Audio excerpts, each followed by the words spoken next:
حضرت بایزید بسطامی رحمت اللہ تعالیٰ علیہ فرماتے ہیں کہ رمضان کا مہینہ تھا تو میرے بسطام میں نا سارے میرے ہاتھ چومنے والے تھے. ہاتھ چومنے والے بڑے اچھے ہوتے ہیں، لیکن کبھی کبھی دل کرتا ہے کہ بندہ تنہائی میں بیٹھے اکیلا، کوئی نہ ہو، ایک بندہ ہو، ایک اس کا رب ہو. کبھی کبھی دل بابا بلے شاہ صاحب نے بھی کہا اٹھ بلیا چلو تھے بس یہ جتھے بس دینی سارے ہی انے، نہ کوئی ساڈی ذات پچھانے نہ کوئی سانو مننے. تو حضرت بایزید فرماتے میرا بھی دل کرتا تھا آج وہاں جاؤں جہاں کوئی جاننے والا نہ، اور وہاں جا کے نہ میں رمضان کا مہینہ تھا تو دل کیا کہ وہاں جا کے روزے گزاروں جہاں ہاتھ چومنے والے نہ ہوں، ذرا کھل کے عبادت کروں. فرماتے ہیں میں دور بسطام سے نکلا، ایک مسجد میں جا کے اعتکاف بیٹھا، پورے مہینے کا اعتکاف. پہلے دن مسجد میں گیا، نمازی پوچھنے لگے بابا جی روٹی کہاں سے کھاؤ گے؟ میں نے کہا کہ میرا اللہ دے گا. نہیں کہتے کہ بابا جی فکر نہ کرنا روٹی آ جائے گی. کہا روٹی کہاں سے کھاؤ گے؟ کہا اللہ دے گا. کہنے لگے اللہ تو دے گا پر کس طرح؟ تو آپ فرمانے لگے آپ مسلمان ہیں، آپ کو سمجھنا چاہیے کہ اللہ وسیلے کو پسند ضرور فرماتا ہے پر اللہ وسیلے کا محتاج نہیں. وہ اگر چاہتا ہے تو پھر بے حساب ہی عطا فرماتا ہے، تو وہ دے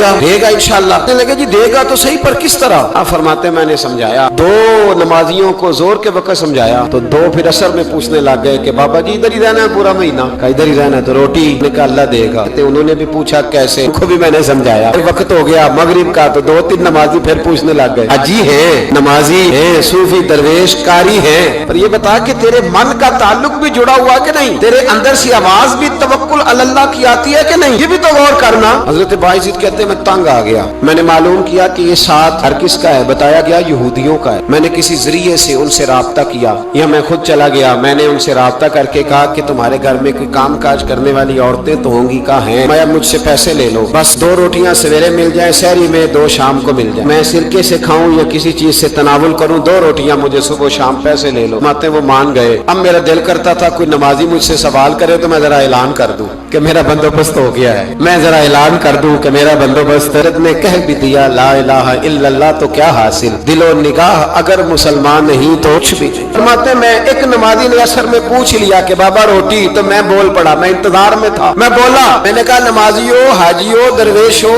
رمضان کے روزے رکھنے والوں، صائم الدہر قائم اللیل لوگوں، یہ ساتھ میرے پڑوس میں مسجد کے یہودی ہیں، میں نے پیسے چکا دیے ہیں، 2 روٹیاں سویرے 2 شام مل جائیں. میں نے اعلان کیا تو نمازی چپ کر گئے. اب 3 دن بیت گئے، کسی نے پوچھا ہی نہیں. اللہ، کسی نے پوچھا نہیں روٹی کہاں سے آئے. حضرت بایزید فرماتے ہیں فجر کا وقت تھا، سر سجدے میں رکھ کے میں کھول کے رویا اور نماز پڑھ کے میں نے نمازیوں سے کہا او نمازیوں آؤ دوبارہ سے کلمہ پڑھے، آؤ پھر سے کہیں لا الہ الا اللہ، آؤ پھر سے کلمہ پڑھے. کہتے نمازی کہنے لگے تو کون ہوتا ہے میں دوبارہ کلمہ پڑھانے والا؟ انہیں کہا یارو کس طرح کے مسلمان ہو کہ میں روز کہتا رہا اللہ دے گا، تم کہتے تھے کیسے دے گا، اور جب میں نے کہا 2 روٹیاں یہودی دے دیں گے تو تم خاموش ہو گئے ہو. مجھے بتاؤ جن لوگوں کا یہودیوں پہ توکل مضبوط ہو اور رب پہ توکل کمزور ہو انہیں دوبارہ کلمہ پڑھنا چاہیے کہ نہیں پڑھنا چاہیے؟ انہیں دوبارہ اللہ تبارک و تعالیٰ کی توحید کی شہادت دینی چاہیے کہ نہیں دینی چاہیے؟ پھر سے کلمہ پڑھے. قرت نے کہہ بھی دیا لا الہ الا اللہ تو کیا حاصل،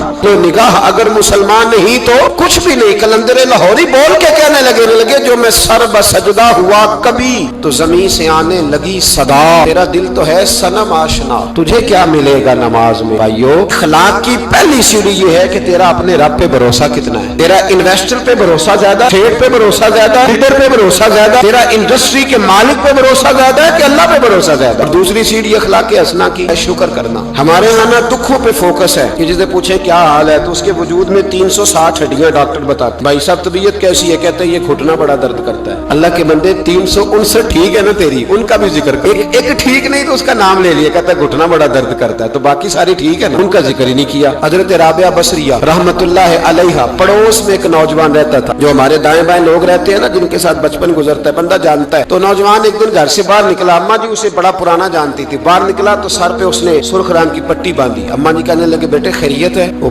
گھر پرانی جو مائیں ہوتی تھی نا وہ جانتی تھی بچہ کس کا ہے، والد کا نام کیا ہے، دادا، بیٹا خیر ہے؟ اماں جی سر میں درد ہو رہی تھی شدید، تو پٹی باندھ لی. تو اماں کہنے لگی بیٹے عمر کتنی ہو گئی؟ لگا 35-40 سال. بیٹے 35-40 سال میں کبھی درد تو نہیں ہوا؟ کہ نہیں. اماں جی فرمانے لگے 40 سال اللہ نے صحت دی، تو نے شکر کی ایک پٹی بھی نہیں باندھی، اور آج درد ہوا ہے تو شکوے کی پٹی فوراً ہی باندھ لی ہے تاکہ سارے زمانے کو بتاتا پھرے کہ بڑی درد ہے بڑی درد ہے. 40 سال میں کوئی شکر کی پٹی بھی باندھنی، پتہ چلتا کہ تجھے اللہ تعالیٰ کا شکر بھی تیرے پاس. حضرت حضرت جناب عیسیٰ علی نبینا علیہ گزر رہے تھے، ایک شخص زمین پہ لیٹا ہے، اس شخص کی دونوں آنکھیں بھی کوئی نہیں، دونوں پیر بھی نہیں اور دونوں ہاتھ بھی نہیں، لوگ اس کے گرد کھڑے ہیں اور بندہ پتہ کیا کہہ رہا ہے، یا اللہ تیرا شکر ہے، یا اللہ تیرا شکر ہے مالک، الحمدللہ علی کل حال، تیرا شکر ہے۔ لوگ بڑے حیران دیکھ رہے تھے، تو جناب عیسیٰ علیہ السلام نے پوچھا کس بات پہ حیران ہو؟ کہا حضرت جی حیران ہے کہ بندے کی آنکھیں بھی کوئی نہیں، دونوں ہاتھ کوئی نہیں، دونوں پیر کوئی، ذرا غور کرنا، جس کی ایک انگلی کٹی ہوتی ہے ساری توجہ اسی پہ رکھتا ہے، دونوں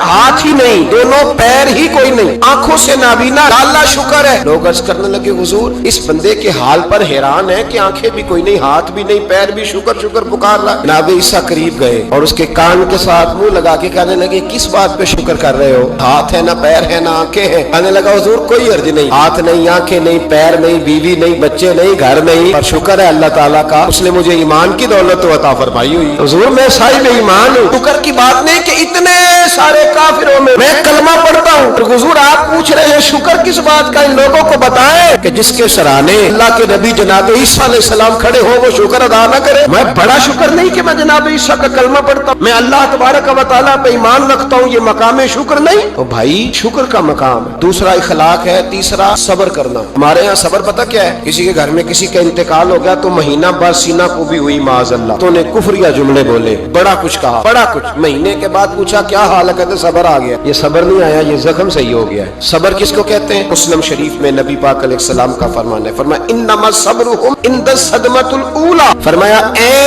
جب تجھے مصیبت کی خبر پہنچے اس وقت اگر تو صبر کرے پھر تو نے صبر کیا، اس وقت اگر تو کہے انا للہ انا الیہ راجعون تو نے پھر تو صابر ہے۔ اگر 1.5 مہینے کے بعد 6 مہینے کے بعد صبر نہیں آیا پھر تو زخم صحیح ہو، پھر تو آنسو ہی خشک ہو گئے۔ صبر عین مصیبت کے وقت، عین جب مصیبت آئے تو صبر کرنے کا نام صبر ہے۔ اندر حوصلہ پیدا کریں، صبر پیدا کریں۔ ہم نے جو اللہ سے نعمتیں لی ہیں وہ پیسے جمع کرا کے نہیں لی معاذ اللہ، اس نے اپنے فضل سے دی ہے، اور جب چاہتا ہے اپنے کرم سے واپس بھی لیتا ہے۔ اپنی زندگی میں حوصلہ پیدا کریں۔ اور ایک بات اور، صوفیاء کرام، اولیاء کرام یہ فرماتے ہیں کہ دکھ انسان کو اللہ کے قریب کرتے ہیں۔ آپ کو نہ بھی سمجھ آئی تو جملہ بڑا مزیدار ہے، دکھ انسان کو اللہ کے قریب کرتے ہیں، سکھ بندے کو اللہ سے دور کرتے ہیں۔ یاد رکھنا، جن کو دکھ کوئی نہیں نہ ہوتا تو بیت اللہ کے غلاف کو پکڑ کے بھی نہیں روتے، جو تڑپ رہے ہوتے ہیں نا، تڑپ رہے ہوتے ہیں، سسکیاں لے رہے ہوتے ہیں، ان کے قریب جا کے پوچھو بابا کیا مسئلہ ہے، تو کہتے ہیں بیٹی سسرال میں دکھی ہے، بیٹا جوان ہے پر بے اولاد ہے۔ دکھ ہے نا جن لوگوں کو، ان کے پاس درد ہے، ان کی آنکھوں میں آنسو ہے، لیکن جو سکھی ہیں ان کا ماحول، ان کے معاملات سخت ہو جاتے۔ حضرت ایوب علی نبینا علیہ الصلوۃ والسلام اللہ کے پیغمبر، اللہ نے بیٹے بھی دیے، بیٹ بھی دیے،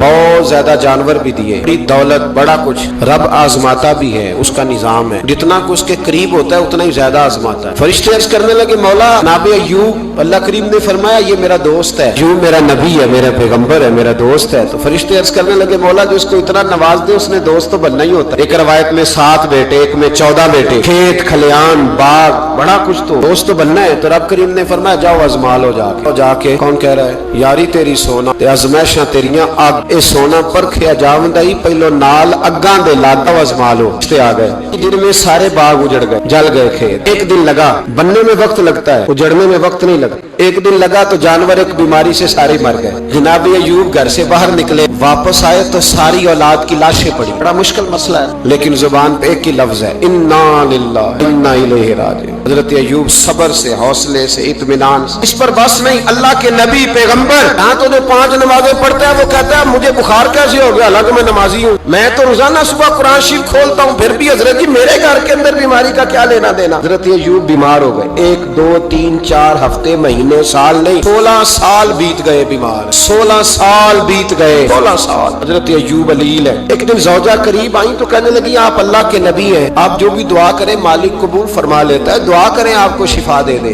جناب ایوب فرمانے لگے ایک بات تو بتا، شفا کتنے دن رہی؟ کہنے لگی 60 سال۔ میں کھیت کھلیان اولاد مال دولت کتنا عرصہ رہا؟ کہا 60 سال۔ 60۔ آپ فرمانے لگے بیماری کو کتنے سال ہوئے؟ کہا 16 سال۔ فرمانے لگے ذرا مجھے تکلیفیں اور بیماریوں کو بھی 60 سال ہو لینے دے، پھر دعا بھی مانگ لوں گا۔ برابر تو ہو لے، یہ تو صرف 16 ہوئے، 60 ہو لیں دعا مانگ لوں۔ اور فرمانے لگے دعا مانگنی چاہیے پر